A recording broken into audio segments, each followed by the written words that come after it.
Hey guys, Bear wanted to say hi.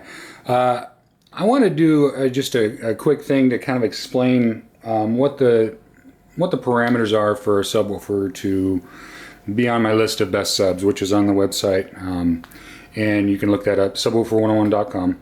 And you know, I've got all these subs out here so I could really kind of explain or at least illustrate the fact that I'm not just, you know, making stuff up or going off of the specs. The stuff that I'm talking about, it's either I've listened to it personally or it has such a good reputation that, you know, it deserves to be on the list. The stuff I've listened to personally, I can vouch for. The stuff that I haven't listened to yet, everything points to it being good. So, but in order to be on that list, it has to have some minimums. And one of the minimums is it has to get down to 20 hertz and not just making noise. It has to get down and be authoritative. There's a big difference between being able to reproduce at that level and being authoritative. You know, the PB1000s here, SVS sent those out for me to listen to. It's the duals. It's this one here and that one back there. They are, you know, $500 a piece or $950 for the set. They give you a $50 break. And they are the minimum that at least that I've been able to identify so far that I would say is worth looking at. And, you know, yeah, I guess you can call me really picky when it comes to subwoofers, but I believe that if you're going to have a subwoofer, it should get down to 20 hertz because that's what your audible range is. And you'd be surprised at what you miss. You know, this sub back here, that is a Velodyne CT100. And I'm not trying to bash Velodyne. I think they make good stuff. That particular sub is not one I would buy. And, you know, I hooked it up and I listened to it for a while. I ran through a couple sweeps to, you know, kind of hear where the response is. And then I played some music that is challenging. You know, Be Legit, Sideways, Wiz Khalifa on my level, you know, E40 stuff. You know, this is stuff that hits hard. And whether you listen to stuff like that or not, it challenges the subs. If your sub has a weakness, it's going to show on that content. And so I put up playlists on that, and I also have a Spotify account that you can check out with all kinds of stuff that I listen to. YouTube can be a little spotty in terms of quality. Spotify is a lot more consistent. But, you know, that Velodyne is a good sub in terms of it's not cheaply made. You know, these subs here, those are cheaply made. I mean, I couldn't even listen beyond, you know, a couple of minutes. I just, you know, unplugged them, I'm done. You know, the Velodyne was a little bit better, but really the magic starts to happen with the PB1000s. And so the PB1000s are, you know, they're the bar. You know, anything better than that in terms of, you know, sub 30 performance, in terms of clarity and a flat frequency response, great, you know, go for it. They're not the be-all, end-all of subs, but they are definitely the beginning of the good stuff. My other thing is that, you know, there are subs out there that cost in excess of $10,000. That's out of my range, and I'm sure that's out of the range of most of my viewers. And so I don't really include that stuff either.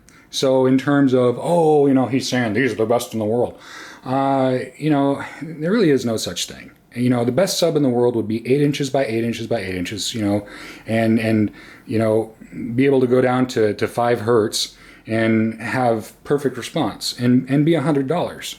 That would be the world's perfect sub. Doesn't exist, will never exist. Everything in between there is a compromise. You're going to have compromise on space, you're going to have compromise on cost, you're going to have compromise on performance somewhere. You know, as they say in engineering, there's no free lunch. And but there are subs out there, and I've put them up on the website, that do extremely well and have extreme value in terms of what you get for it. Subwoofers really tie a system together. If I turn off the subs in this setup, I mean, these are Paradigm towers. They're on loan to me from a friend. They sound awesome. Okay. but you turn the subs off and they sound anemic. They don't sound quite like a clock radio, but they don't sound that far off either. I mean, no, I shouldn't say that. They sound better than that. But you know what I mean? The everything under 100 hertz is just kind of okay. It doesn't have, really the authority that you get from a larger sub. So those are kind of the things I look for. I look for a flat response. I mean, if a sub peaks really high at 60 and then drops down at 30, which a lot of them do, I can't say, hey guys, go get that sub. It'd be a good one. I don't think it would be. That's kind of why the whole site exists, is because there's so much of that out there. You see frequency responses that look impressive on paper, but when you get them home and you plug them in and you set them up, it lets you down. It has for me. I've gone through quite a few, and really there's a magic zone, and that magic zone tends to be between $500 and $2,000 or so. You get a sub that's $3,000 a piece, and you get duals. That's awesome. Would I personally get 4 lower price subs? Yeah, probably, if it was me, rather than 2 subs for $6,000. But that's all imaginary money to me. I'm not really going to do any of that. So that's up to you. Get the subs that sound the best to you. But really, I'm shooting for value and I'm shooting for performance. There's so many names out there and so many subs, and so many of them are just lackluster when it comes to certain content. And if you're going to spend any amount of money on your bass, you want it to sound right. At least that's what I assume. That's what I wanted when I went into it. I didn't go and finally buy that sub because I was bored. I did it because I was tired of it. I was tired of messing around with all these smaller subs that just had, they were, you go to a large box store website and all the reviews on there look great. But then you go to places that are, a little more persnickety, shall we say, you find that, no, those aren't so good. And, I know there are a lot of guys that are out there just really looking at these and being like, oh man, I know they're better, but man, are they that much better? Are they, I know that struggle. Believe me, I know that struggle. And that's one of the reasons I do these videos and why I do the website, because I know what it's like. I mean, sometimes you just need someone to say, yeah, it's cool. It works. It's good. And that's another reason I really like SVS. I mean, apart from the fact that they made this video possible and they made a lot of other videos possible because of their support and all that. But they really have the best, customer satisfaction arrangement that I've seen. 45 days to listen to it. You don't pay for shipping to get it, and if you send it back, you don't pay for any shipping, you don't pay restocking fees, nothing. They just give you a full refund, provided you haven't destroyed the sub or anything.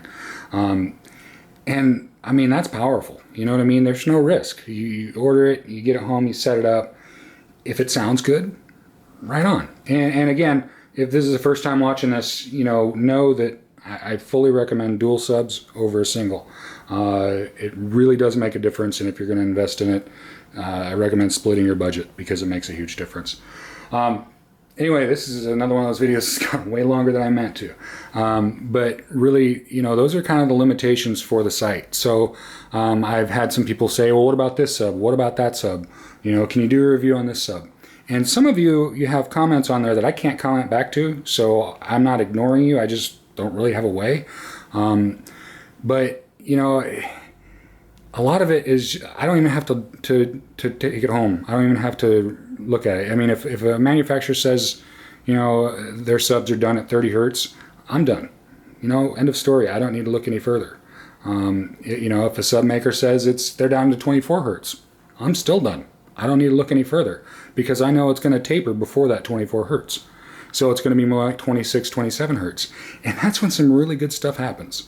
Shows like Cosmos, one of my favorite shows.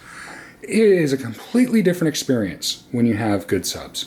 The music I've listened to, I mean, I've rediscovered a lot of stuff, and it's just amazing. And it's not just the stuff that, you know, it's not just like E40 and all them. It's I put a playlist together for my mom on Spotify, and on there I put all of her favorite old music, some of it like, you know, Anne Murray and stuff like that. And believe it or not, that sounds a lot better. It doesn't just have to be, you know, boom thud to sound good on these subs. These subs sound good. They sound good with everything I put them through. Now, I'm talking about the good subs. I'm talking about, you know, the VTF-15 here. I'm talking about the SVS PB1000s, that one and that one back there. These four here, not so much. I would not include them on the list.